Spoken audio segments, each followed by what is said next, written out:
Good morning, ladies and gentlemen. I welcome you to today's lecture. So we'll continue where we ended on hybridization.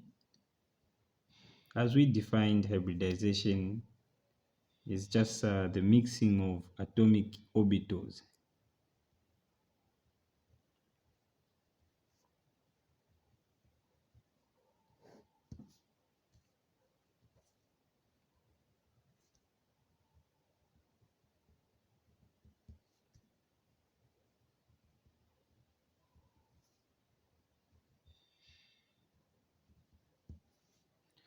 So today we'll move on and we'll be discussing on the hybridization of carbon.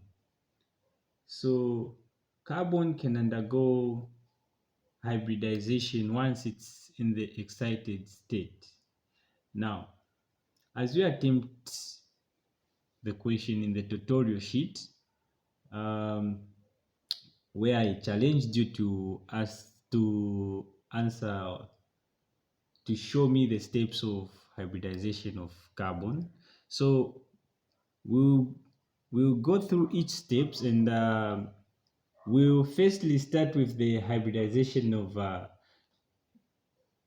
carbon in sp3, the sp3 hybridization of carbon. We won't tackle the sp2. We might tackle sp1. sp2 is in the assignment, so you figure it out. Therefore, let's talk about the different types of hybridization that carbon atom can undergo. It can undergo the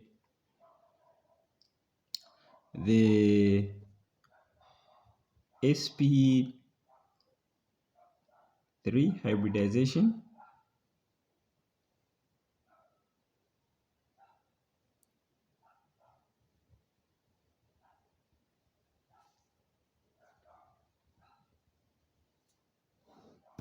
so it can undergo sp3 hybridization, sp2, which you are going to attempt in the assignment, and sp hybridization.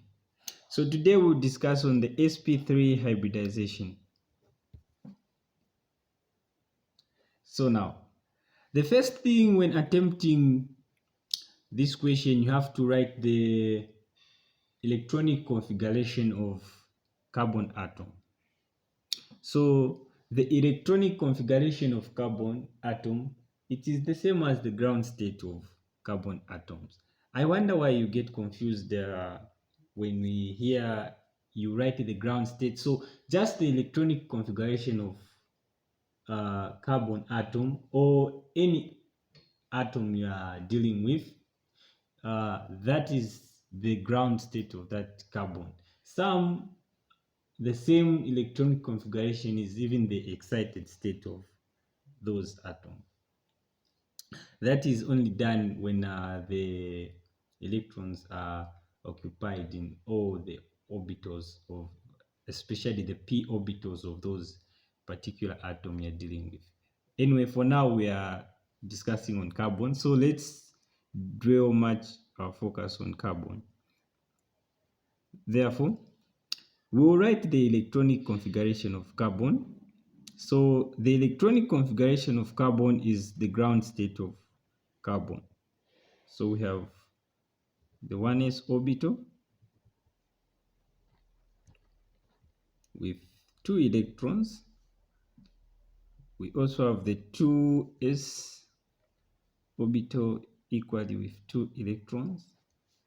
However, the 2p electrons, one orbital is empty, whereas the 2 are occupied.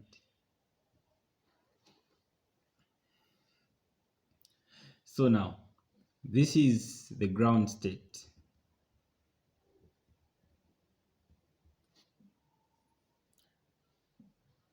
Now, when energy is applied, electrons tend to gain kinetic energy. Therefore, they move from one place or one orbital to another. That movement or promotion of an electron from one orbital to another is referred to as the quantum leap. So the quantum leap is just the promotion of an electron from one orbital to the other. So when carbon atoms promote an electron to the empty p orbital, it becomes excited.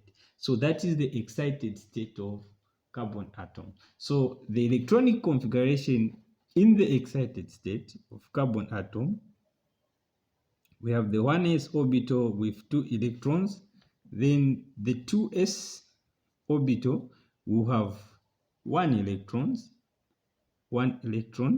then the 2p orbital will have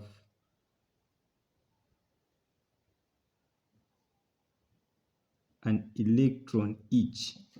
Each orbital will have 1 electron. So this is the excited state.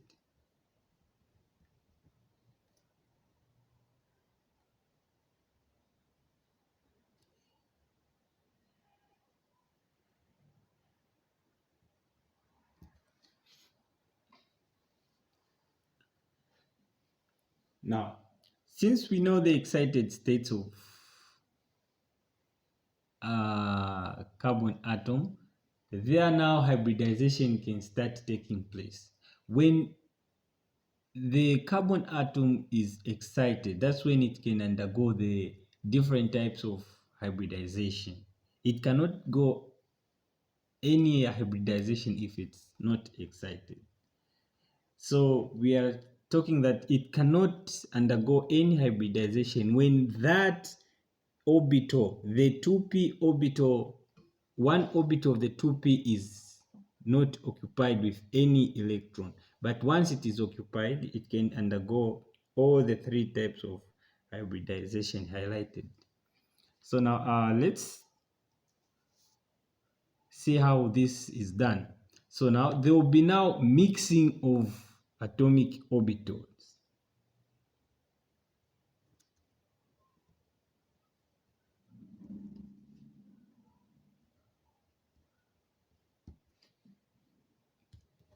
So now the 2s orbital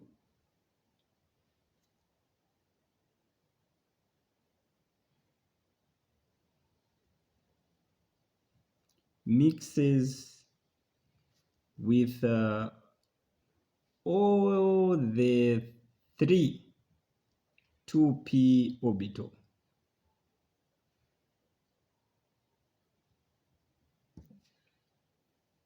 So as this mixing is done, these orbitals tend to have the same energy. We know when a molecule has a higher energy, just know that that molecule is unstable. However, when it has a lower energy, it is a stable molecule. So when that promotion is done and the mixing of atomic orbitals has occurred, those new hybrid orbitals tend to have the same energies. So I present that in this way. So the 2s orbital mixes with all the 3 2p orbital, forming 4 hybrid orbitals of same energies. So these hybrid orbitals are called sp3 orbitals. Now when these new hybrid orbitals has been formed, carbon atom can now react. Now before we show the reaction, let's draw the orbital picture of carbon atom. Now I showed you the different shapes, like the different shapes of orbitals, that is the p orbital and the s orbital, which is spherical. Yeah. So the orbital picture of the carbon atom in sp3 hybridization, the orbital picture, we'll see, I'll draw a carbon at the center. Now, this carbon has new hybrid orbitals. Now, a hybrid orbital can be shown like this. So I'll just be showing this large part and not this smaller part. So this is one sp3 orbital. We also have, remember there are 4 hybrid orbitals that have been formed. So these are the hybrid orbitals of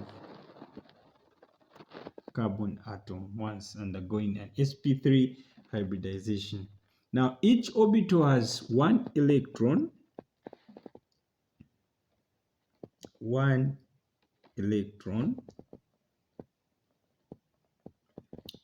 This will make it able to react with any other molecule or atom rather.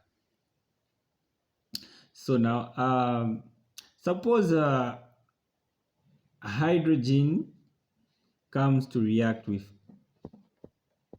carbon. Therefore, it will overlap with the s orbital. Remember, hydrogen, the electronic configuration is just 1s and it has 1 electron.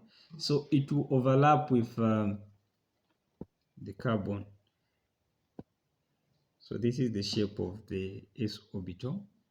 So imagine 4 hydrogens overlaps with the carbon, and each it will come with its electron and it will be shared with carbon. So this makes the molecule which is popularly known as methane, CH4. Others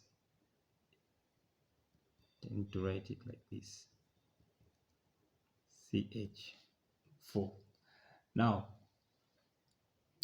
looking at the way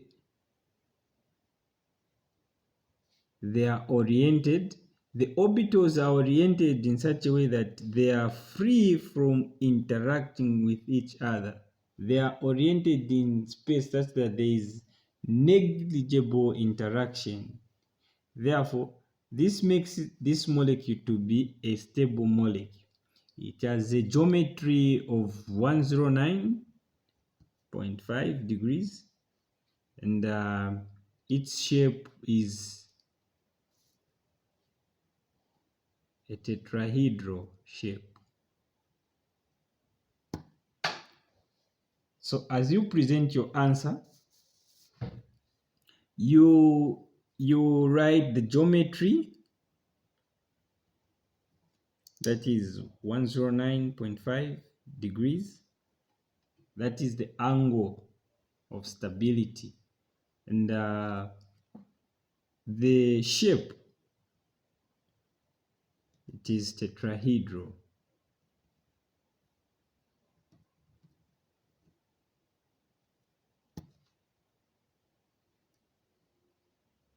Now looking at time, I would love to continue with SP. I think we'll have a makeup tomorrow. Therefore, you should come. And thank you all for coming. Our class will be continued tomorrow. We end here for today.